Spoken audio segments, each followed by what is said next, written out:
All right, welcome to this edition of the First Priority Campus Mentors Connect. The purpose is just simply to increase you as a student pastor, your skill set, to better help students reach their campus with the gospel. And right now we got Fred Ravel on, and we got Luke Steele, student pastor at Grace Baptist Church in Deerfield Beach. And so we're excited about kind of not an exciting topic, but it is an exciting topic. We're talking today about how to navigate testing season and spring break and what that looks like. And so really the problem with this time of year happens is that, all of our schools have testing, spring breaks. Everybody's, obviously, schools are different spring breaks, different counties are in different spring breaks.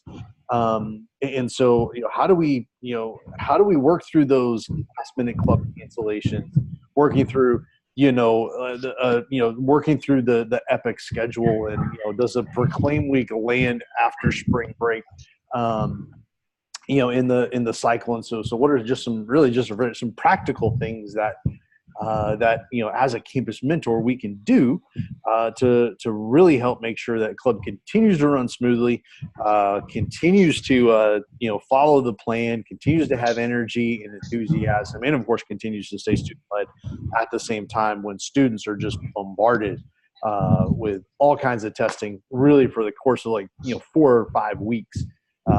As the testing season gets kicked in. So let me just throw it out there. What happens? What do clubs do when club gets canceled, club gets moved because of an adjusted schedule? Maybe you meet at lunch, and that day the whole lunch schedule is thrown off, and instead of having 45 minutes, you've got 30 minutes. Let's just kind of talk through some of that. Yeah. So the bottom line is the reality that you're going to have to map your calendar, map your schedule. And the go-to person for that obviously is not your student leaders, because they really don't know what's happening next week. So you have to go to your faculty sponsor and engage them. So what is key coming into the season is having that faculty sponsor, their contact information, and you're engaging in this interaction as you come into the season. They know what they're up against. They're looking at the calendar with regards to spring break. That's obvious. You're looking at your counties and you make your adjustment, much like what we have to do around in the fall, and Christmas is coming, and you sort of compress your strategy to fit within the scheme of the weeks. So that's a no-brainer. But it's this other stuff that seems to be out there, this massive reality information of testing schedules. And there's even a phenomena that we've run into on our campuses where our lower performing schools, in some cases, shut down for weeks almost, afternoon activities for mentoring, tutoring, for scholastic focuses. And you almost need to be tracking that as, ask the question, is there going to be any type of adjustment based upon school performance and after school tutoring? So to get back to that main point, it's that key relationship with the faculty sponsor that's going to help you work through this minefield. And so, Fred, as you kind of work with that faculty sponsor, sometimes I've run into situations where even the faculty sponsor isn't super clear on how the schedule is going to pan out. Sometimes it's week to week, sometimes it's day to day, as far as how it goes. Because I think what everybody doesn't know is that not all the students test at one time. The students are testing in blocks throughout the day. Different students are doing different things, and so sometimes the teacher doesn't know.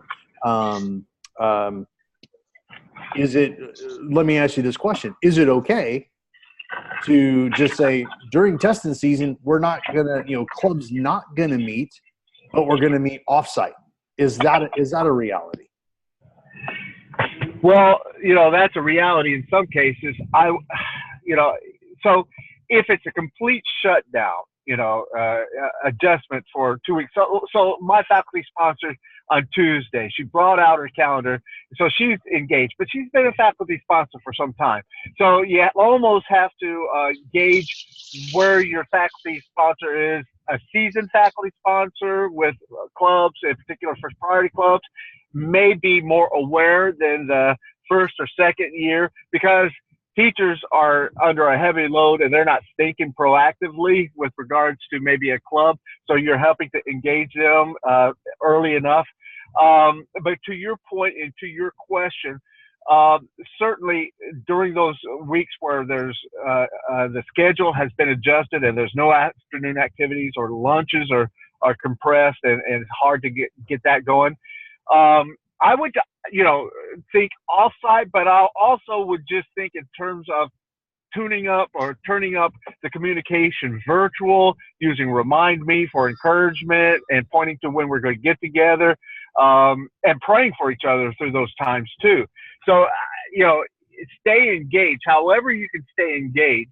If it's meeting off-site, I don't know how feasible that is in some cases. Leaders may be able to do it. But now in this day of virtual, I would start thinking about how can we create a virtual opportunity for us just to meet and pray for each other and meet that way. What do you guys think?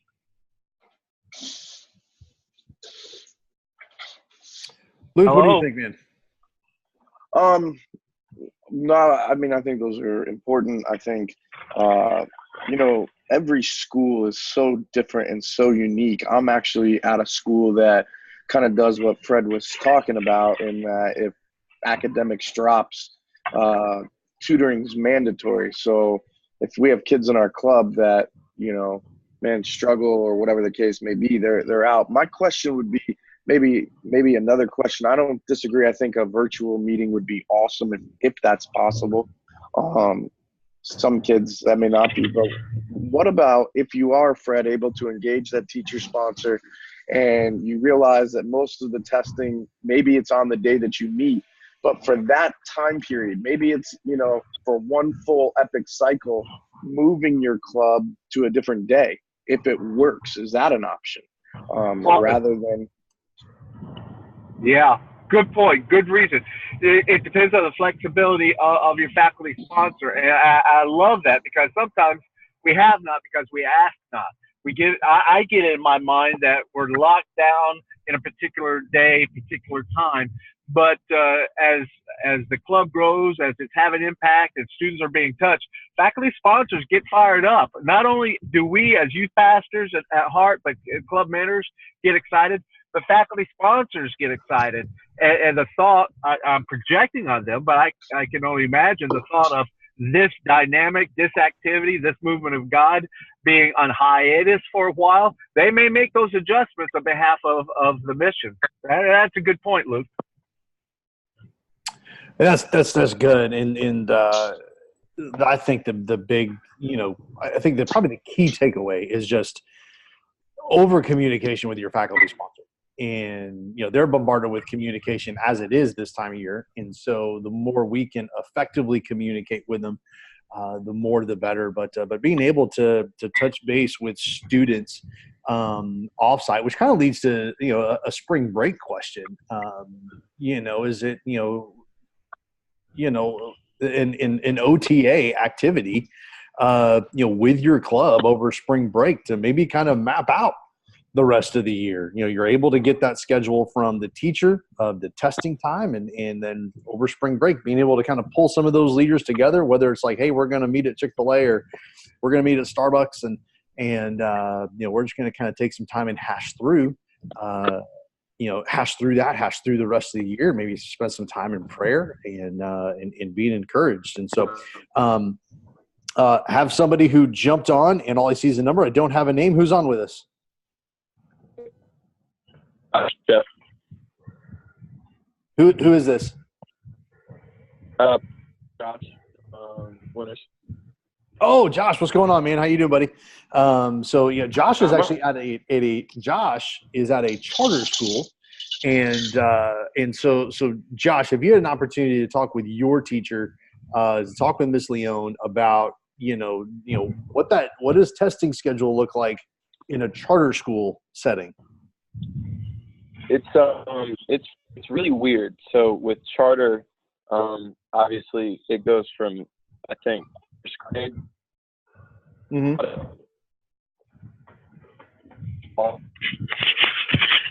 through their testing schedule.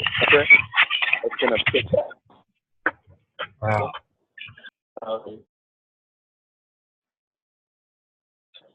You're there. You're breaking up on me. Is it better now? Yeah. The testing starts.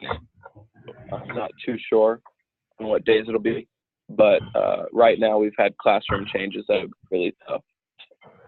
Okay, so we got classroom changes and that kind of thing. And so what are maybe some of the things that maybe you're doing to kind of work through that, to kind of navigate through that process, especially when it comes to communicating with the students on a Monday? Definitely the Remind app, the communications app, just clear communication by text messaging with Miss. Just prepping. Are we going to be in a different room? How are we going to do this? Is there any testing? So just clear communication with the teacher sponsor, but also through the Remind communication.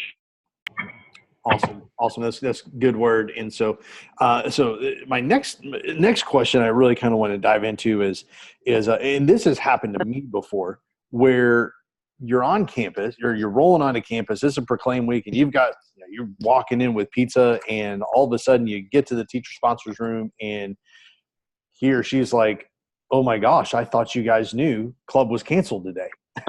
And so you're rolling in with pizza. You get students that show up because they didn't hear, they didn't know, and so what are some, and I know it's going to happen. I know it's probably going to happen at some schools, at some clubs, especially when you have, Fred, you talked about teachers who are not fully engaged in the program, and the communication's kind of poor maybe with them, or something happens that day testing wise, and things continue to be shifted. What are some, how do you navigate that? How do you navigate that time where you walk on campus and say you got pizza, or say you got, you're just kind of, or maybe just simply rolling into, club on a regular week? What do you do? Well, I don't know if can you hear me? Yeah. Do I have my audio? Okay, good. So listen, there's the preventative element first, and that is at the get-go, and going back to what I think Josh is online, the communication link of Remind Me and all that's huge. But it is, if you can start at the get-go of your club, and I know we're almost through the end of the year, communicating to your faculty sponsor how key it is to know this. It's happened to me a couple of times. A faculty sponsor headed home, forgot all about the club, and it's like, okay, So, and I probably failed to had called her that morning or connected with her that morning. So before that happens, before a club is canceled, is establish that strong relationship, and how dependent, communicating to the faculty sponsor, how dependent we are in that faculty sponsor being there, owning it, and being present for our club meetings. But also, if something comes up, it may be a personal issue that came up, or something, there's a code red or something that happens, that the communication gets out, however, through text or Remind Me. And then what happens, you get there and you got the pizza, and that's basically Proclaim Week. Most every other week, we're a little bit disappointed. We're not going to have our Connect week. We're not going to have our Equip week, but we can sort of roll with that. But we order this pizza up, and now what do? Well, you find some people around on campus, or find some folks, and you can say, hey, listen, First Priority loves you. We meet every whatever day this is at this time, and we'd love to have you back, and God bless you. How can I pray for you? Yeah, that's right. That's good. And I know one of the things is that, there's been times I've, there's been a couple occasions I roll into campus and come in and, pizza's been ordered and you just kind of roll through and you got a box of pizza. And so it's like, hey, student, hey, first priority, this is when and where it meets, and or just loving on that front office staff and saying, hey, here's a pizza for you, put it in the teachers lounge, which kind of segues into this next question, with schedules being shifted and maybe there's times where, hey, this particular week club, it's like we're not having clubs meet. What is maybe some creative things a club can do during that time? During say there is a week where it's like, okay, that they've kind of canceled all clubs, but you kind of want to still kind of keep some momentum going, with your students. What's some creative things that maybe a club can do that necessarily isn't a club coming together to meet to do something there on campus?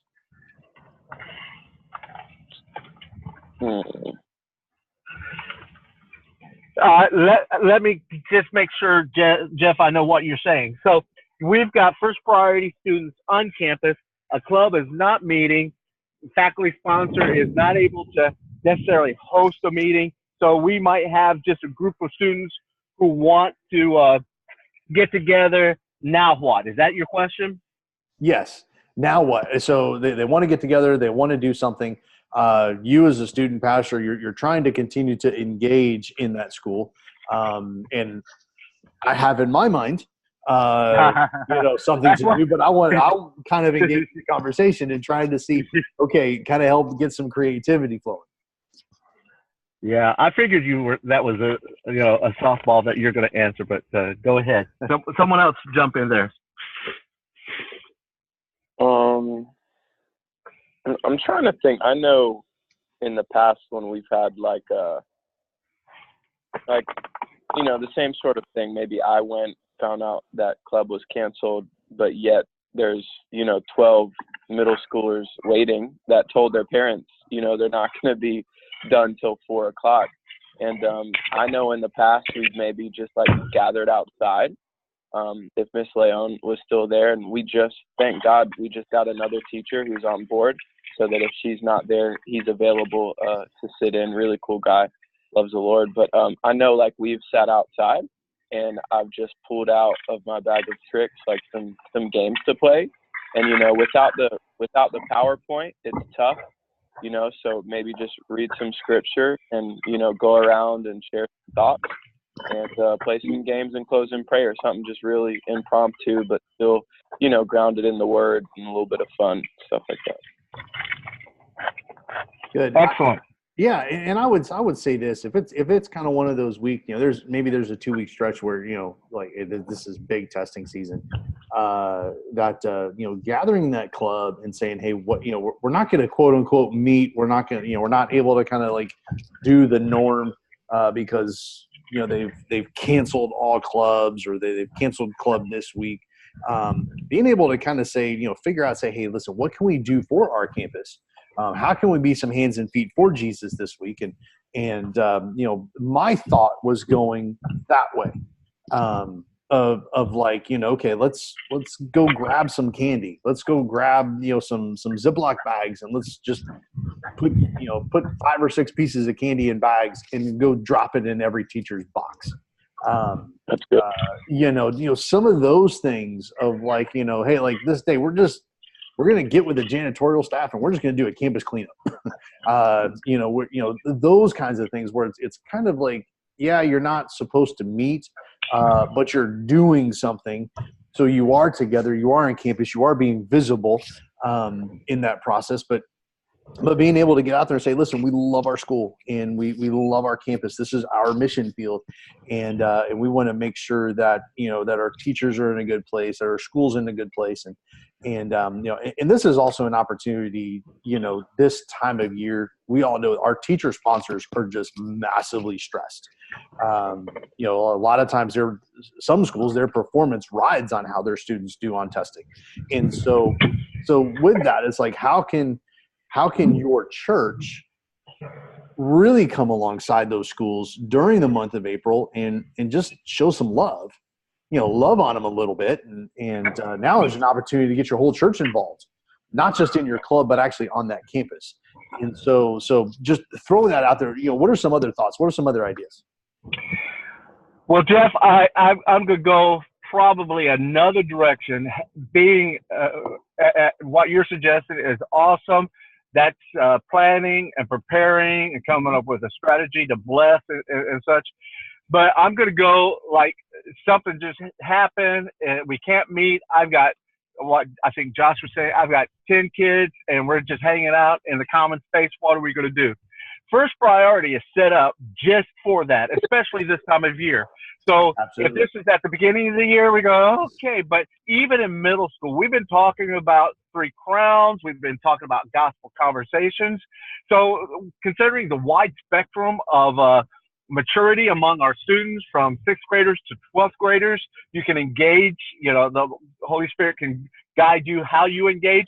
But let's take this to whomever's around. So go out in 2s and 3s and ask the 3 questions. Hey, we're conducting a survey on campus of what students are thinking of.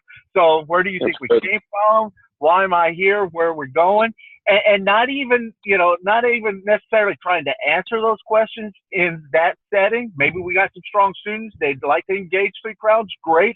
But hey, first priority is a place where we're talking about those issues, where it's a place where you can find hope, peace, and love. And we're not meeting today. We usually meet, but obviously we can't because of X, whatever the reality is on your campus. But next week at this time, we'd love for you to be with us. You might have always have with you, if you can think about this in your car or whatever, invite cards to invite students to the First Priority Club.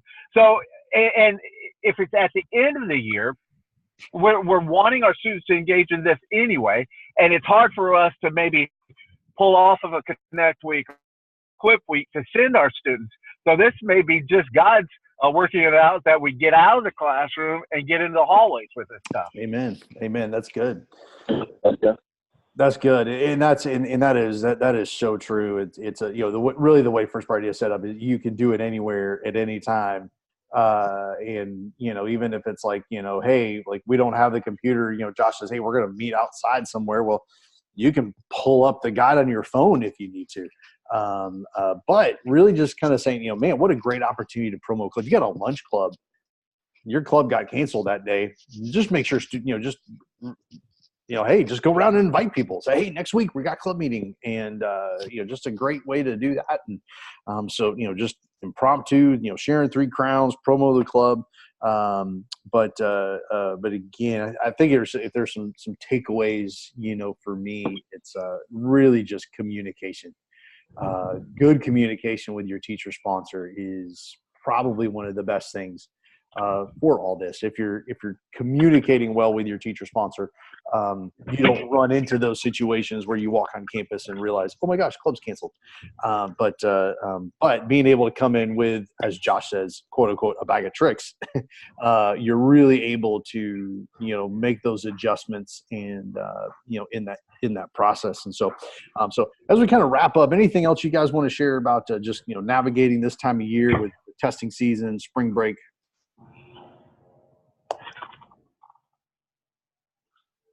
All right. Hey, well, just one more thing. Listen, the bottom line is right now we can be a people of prayer. We can mobilize our students to be praying for their peers. So as I was talking about going out and engaging, the easiest thing to do is, I know it's crazy. It's the end of the year. Everybody's got a lot going on. How can I pray for you? Faculty, sponsors, administration, students are in a situation in life where they're stressed and such, and they need, in their world, probably a higher power. So we know where that power comes from. We can be that agent to introduce folks to God. And so this is a great opportunity to focus on a season of prayer and coming alongside the people on our campuses. And that's me, and I'm out. Sorry about that. Absolutely. Josh, what do you got?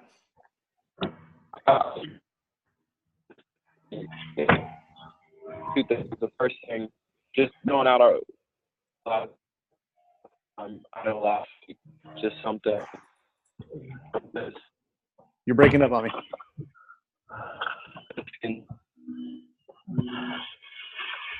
Is that better? Does it sound any better? Yeah, sounds good. I got some munchkins for the students, and I just got an extra box and just dropped it off at the front desk. And they were super appreciative of it. And I just told them, hey, like, you guys always, make it easy for me, and I appreciate what you guys do. So small stuff like that, I'm sure, always helps. But one of our issues, and this is something that only charters would deal with, is when we're doing like Proclaim Week, and I'll even have the students walk around with the pizza just as. But we totally losing you. Any better? We're getting there. Okay. I'm just school kids trying to stay for Proclaim Week because of the pizza. So a tough thing is like gently, nicely pushing them away. That's how we never deal with it. So if I'm hearing you right, yeah. So if I'm hearing you right, it's because of space issues and timing. There's times when you've got to basically kind of say, hey, listen, we can't. You can't come in at this point. Is that what you're saying? Well, just telling the elementary. The elementary kids, yeah. That's I think that's a charter thing of saying, hey, listen, this is 6th, 7th, and 8th grade, and I think the best more communication school wide with that first priority is 6th, 7th, 8th grade. And it's not like you're at a charter school. It's not a traditional K-8 where some traditional K-8s, the buildings are separated, so you never have the mixing of those students. But you're at one of those charter schools where everybody's all in one building. And so it's just gentle. It's just saying, this is for middle school and high school. And it encouraged them saying, listen, you're in 5th grade. Awesome. Next year you get to be a part of this. And, that's kind of one of those things that it's, you hate to do it, but it's a necessary part of really just following the Equal Access Act. That 6th, 7th, and 8th grade is secondary, and they're still in elementary school. And it's a whole different ball of wax that they have to deal with in that. And so, but that's a frustration with with the charter schools. But something where it's like you kind of get to encourage them, say, listen, this is something you get to look forward to. Kind of like your kid driving, right? It's like you're not just going to hand over the keys to them when they're 14. It's like, hey, next year you get your learner's permit. When they're 15, it's like, hey, next year you get your license. It's like something you get to look forward to. To be a part. So that's good. But so anyways, hey, we're just going to close this out and just be true to everybody's time. But again, just some big takeaways. Just be proactive. Communicate with your teacher sponsor. Communicate with your student leaders. The more communication, the better, especially when it comes to schedule. So if you listen to this, just when you're done, email your teacher sponsor. Do you have the testing schedule? Do you know if clubs are going to be canceled? So that's a great thing to do. Also, just, hey, if you do roll on campus, club's supposed to be meeting, but all of a sudden that day, because of whatever testing situation happens, it gets canceled. And students are there. Get creative and get out there and promote the club, and maybe do the share the 3 crowns. Go through the it's on the 3 crowns part of the website. You're able to go on and find that little survey that you guys can go do. Find ways that your church can love on the school through the month of April. Just some quick reminders though. Hey, be sure to follow up. Get with your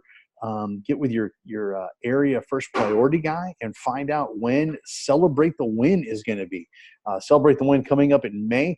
Just our time to really celebrate all that God has done this year. And so be sure to get with them, find out that date, and put that on your calendar because it's going to be a great time of celebrating all that God did this year. And also Fall Surge. If you're not familiar with what Fall Surge is, the easiest and probably most effective ways to help your club start next year. in the fall is www.firstpriority.cc/surge. And you just right there in club, take a couple minutes during a club time. Just make sure your teacher sponsor is on board. Use a campus mentor. You're ready to go. But your student leaders are in place. What that's going to do is really, one, help communicating with everybody over the summer as we hit towards kickoff in August and September. But also it's going to help your club start well. If you don't know who's doing what at the beginning of the school year, your club starts later. And so it becomes much more harder, more effort there on that front end to do it. So if we do it now on the back end, filling out that fall surge form, you know who's doing what, when they're going to be. You already know when your club start date's going to happen. And so it's going to, one, it's just going to make your life easier. And that's what we're all about, is ways to be more efficient. And so it's firstpriority.cc/surge. Just an online form you can fill out right there in the classroom. And so that being said, guys, thank you so much for being on. Great conversation today. And we look forward to in 2 weeks. The next topic is going to be how to handle difficult questions students may ask. You're in a club setting and you're rolling through an equip guide, and all of a sudden a student raises their hand and it's a question that's just totally out of the blue, and just some practical steps on how to do that. And so other than that, everybody, we will see you next time.